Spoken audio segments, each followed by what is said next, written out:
Chapter 8 of the Darkening of Valinor. When Manwë heard of the ways that Melkor had taken, it seemed plain to him that he purposed to escape to his old strongholds in the north of Middle-earth, and Orome and Tulkas went with all speed northward, seeking to overtake him if they might, but they found no trace or rumor of him beyond the shores of the Teleri, in the unpeopled wastes that drew near to the ice. Thereafter the watch was redoubled along the northern fences of Aman, but to no purpose, for ere ever the pursuit set out Melkor had turned back, and in secrecy passed away far to the south. For he was yet as one of the Valar, and could change his form, or walk unclad, as could his brethren, though that power he was soon to lose forever. Thus unseen he came at last to the dark region of Avithar. That narrow land lay south of the Bay of Eldamar, beneath the eastern feet of the Pelori, and its long and mournful shores stretched away into the south, lightless and unexplored.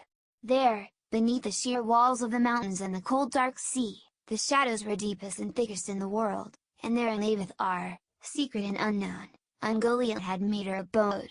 The Eldar knew not whence she came, but some have said that in ages long before she descended from the darkness that lies about Arda, when Melkor first looked down in envy upon the kingdom of Manwë, and that in the beginning she was one of those that he corrupted to her service.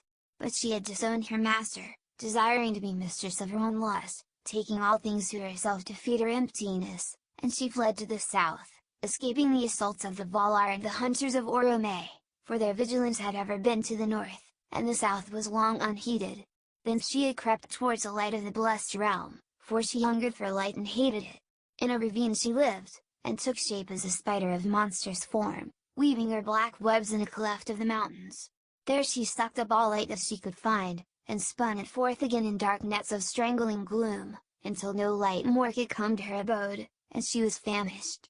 Now Melkor came to Avithar and sought her out, and he put on again the form that he had worn as a tyrant of Utumnumber, a dark lord, tall and terrible. In that form he remained ever after. There in the black shadows, beyond the sight even of Manwë in his highest halls, Melkor with Ungoliant plotted his revenge. But when Ungoliant understood the purpose of Melkor, she was torn between lust and great fear, for she was loath to dare the perils of Aman and the power of the dreadful lords, and she would not stir from her hiding. Therefore Melkor said to her, "Do as I bid, and if thou hunger still when all is done, then I will give thee whatsoever thy lust may demand. Yea, with both hands." Lightly he made this vow, as he ever did, and he laughed in his heart. Thus did the great thief set his lure for the lesser. A cloak of darkness she wove about them when Melkor and Ungoliant set forth, an unlight, in which things seemed to be no more, and which eyes could not pierce, for it was void. Then slowly she wrought her webs, rope by rope from cleft to cleft, from jutting rock to pinnacle of stone, ever climbing upwards, crawling and clinging, until at last she reached the very summit of High Armentre, the highest mountain in that region of the world, far south of Great Tawny-Cute Hill. There the Valar were not vigilant, for west of the Pelori was an empty land in twilight, and eastward the mountains looked out, save for forgotten Avithar, only upon the dim waters of the pathless sea. But now upon the mountain top dark Ungoliant lay, and she made a ladder of woven ropes and cast it down, and Melkor climbed upon it and came to that high place, and stood beside her, looking down upon the Guardian realm. Below them lay the woods of Orome, and westward shimmered the fields and pastures of Yavanna, gold beneath the tall heat of the gods. But Melkor looked north, and saw afar the shining plain, and the silver domes of Valmaur gleaming in the mingling of the lights of Telperion and Lorlan. Then Melkor laughed aloud, and leapt swiftly down the long western slopes, and Ungoliant was at his side, and her darkness covered him. Now it was a time of festival, as Melkor knew well. Though all tides and seasons were at the will of the Valar, and in Valinor there is no winter of death, nonetheless they dwelled then in the kingdom of Arda, and that was but a small realm in the halls of Ea, whose life is time, which flows ever from the first note to the last chord of Ru. And even as it was then the delight of the Valar, as is told in the Annulindale, to clothe themselves as in a vesture in the forms of the children of Iluvatar, so also did they eat and drink, and gather the fruits of Yavanna from the earth, which under Ru they had made. Therefore Yavanna set times for the flowering and the ripening of all things that grew in Valinor, and at each first gathering of fruits Manwë made a high feast for the praising of Ru, when all the peoples of Valinor poured forth their joy in music and song upon Tawny-Cute Hill. This now was the hour, and Manwë decreed a feast more glorious than any that had been held since the coming of the Eldar to Mon. For though the escape of Melkor portended toils and sorrows to come, and indeed none could tell what further hurts would be done to Arden ere he could be subdued again, at this time Manwë designed to heal the evil that had arisen among the Noldor, and all were bidden to come to his halls upon Tawny Cutil, there to put aside the griefs that lay between their princes, and forget utterly the lies of their enemy.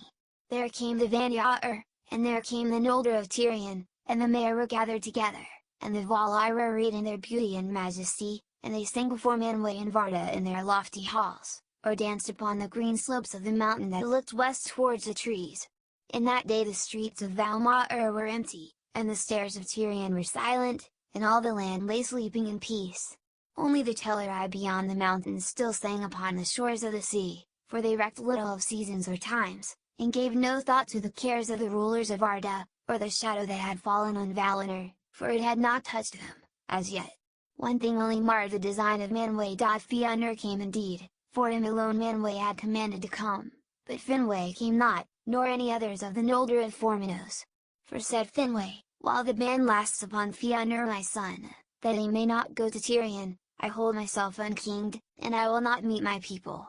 And Fëanor came not in raiment of festival, and he wore no ornament, neither silver nor gold nor any gem, and he denied the sight of the Silmarils to the Valar and the Eldar, and left them locked in Formenos in their chamber of iron. Nevertheless he met Thingolfin before the throne of Manwë, and was reconciled, in word, and Thingolfin set at naught the unsheathing of the sword. For Thingolfin held forth his hand, saying, as I promised, I do now. I release thee, and remember no grievance. Then Fëanor took his hand in silence, but Thingolfin said, half-brother in blood, full brother in heart will I be.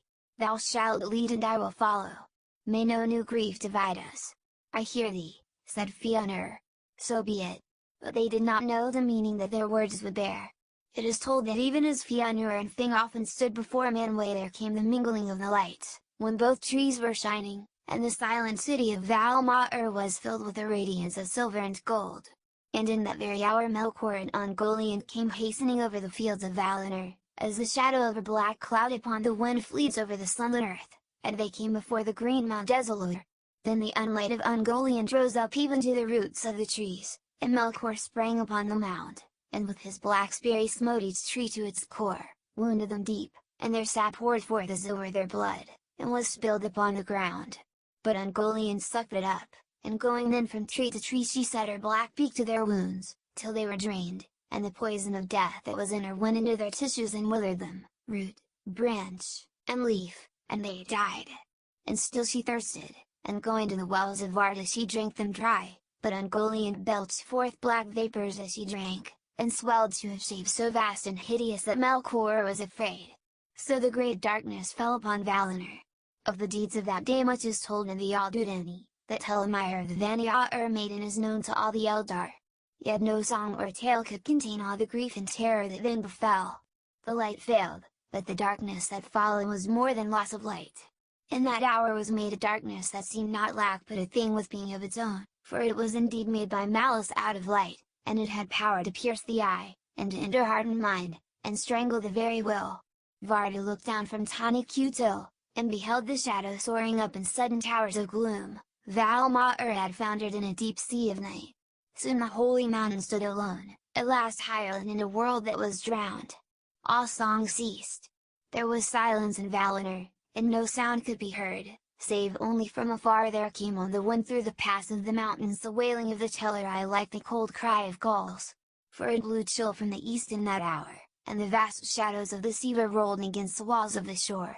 But Manwë from his high seat looked out, and his eyes alone pierced through the night, until they saw a darkness beyond dark which they could not penetrate, huge but far away, moving now northward with great speed, and he knew that Melkor had come and gone. Then the pursuit was begun, and the earth shook beneath the horses of the host of Orome, and the fire that was stricken from the hooves of Naur was the first light that returned to Valinor.